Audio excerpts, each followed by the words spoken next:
आज फायनली सूर्यदेवाचे दर्शन झाले आणि छान वातावरण आहे.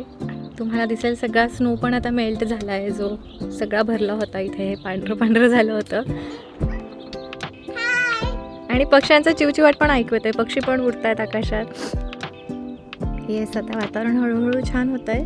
पुढच्या आठवड्यात थोडा स्नो स्टॉर्म दिला आहे, बट ॲटलिस्ट आज तरी वातावरण छान आहे. आणि तुम्हाला माझी तुळस दाखवते. ऑलमोस्ट 4 महिन्यांनी मी आज बाहेर काढलं आहे तिला. घरातच ठेवलं होतं कारण खूप थंडी होती, बाहेर स्नो होता. आणि ही माझी तुळस. माझी पण तुळस आहे. हो, अरिंची पण तुळस. ही माझी छोटीशी तुळस. येस.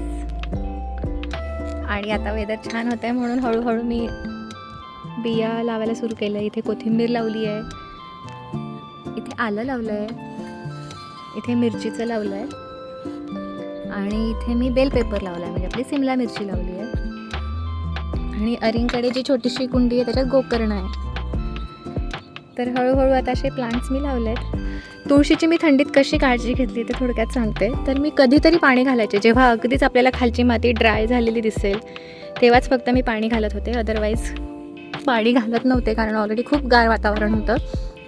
आणि जेव्हा जेव्हा सूर्य दिसतो तेव्हा तेव्हा माशी उन्हासाठी थोडीशी बाहेर मी ठेवते. तरी पण थोडासा स्नो आहेच, अजून पूर्णपणे मेल्ट झाला नाही आहे.